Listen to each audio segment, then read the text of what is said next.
السلام علیکم ورحمۃ اللہ وبرکاتہ۔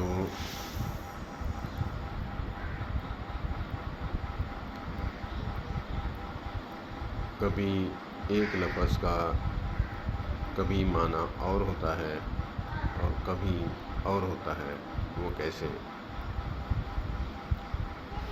جیسے امام ابو حنیفہ رحمۃ اللہ تعالی علیہ کا نام ہے، تو اس میں کہا کرتا تھا ابو حنیفہ۔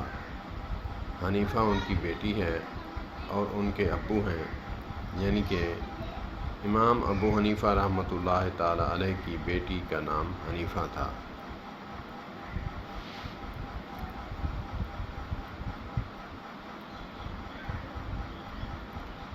اب یہاں دیکھیں کہ حضرت ابو ہریرہ رضی اللہ تعالی عنہ کا نام بنیوں کا باپ نہیں بنتا،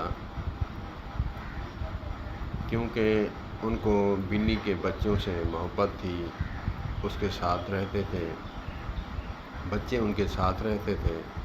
تو آقا کریم علیہ الصلوۃ والسلام جب ان کے پاس آتے، دیکھتے، بڑے خوشی محسوس فرماتے۔ تو ایک دن فرمایا، اے ابو ہریرہ، کیا کر رہے ہو؟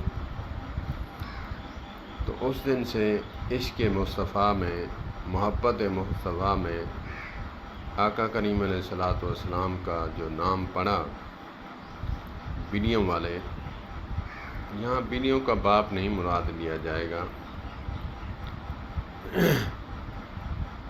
حضرت ابو ہریرہ رضی اللہ تعالی عنہ نے پوری زندگی اپنا نام اصلی کسی کو بتانا گوارا نہیں کیا، کیونکہ نبی پاک صلی اللہ علیہ وآلہ وسلم نے یہ نام دیا ہے، تو میں یہی نام اکثر لوگوں کو پتہ ہی نہیں۔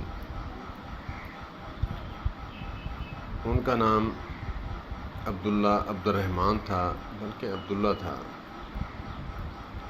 لیکن آقا کی محبت میں انہوں نے یہ نام اپنا منتخب کر لیا۔ ایک دفعہ کا ذکر ہے، حضرت علی المرتضیٰ، حضرت سیدنا علی المرتضیٰ شیر خدا قرب اللہ الوجہ الکریم مسجد نبوی میں صحن میں مٹی پر سوئے ہوئے تھے، تو آقا کریم علیہ الصلوۃ والسلام آئے تو دیکھا، کیا فرمایا؟ فرمایا قم ابا تراب۔ یہاں مٹی کا باپ تو نہیں مراد لیا جائے گا، مٹی والے۔ محبت میں جب ایک انسان کسی کو بولتا ہے تو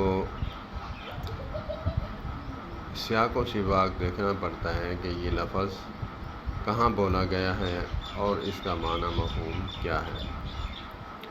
تو حضرت علی المرتضیٰ کو نام پڑا ابو تراب، ان کا لقب جو ہے ابو تراب بھی ہے۔ جیسے شیر خدا ہے، ویسے ہی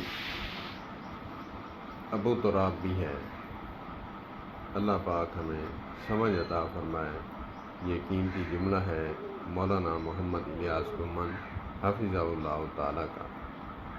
اللہ پاک ہمیں علماء سے وابستہ رکھیں۔ والسلام علیکم ورحمۃ اللہ وبرکاتہ۔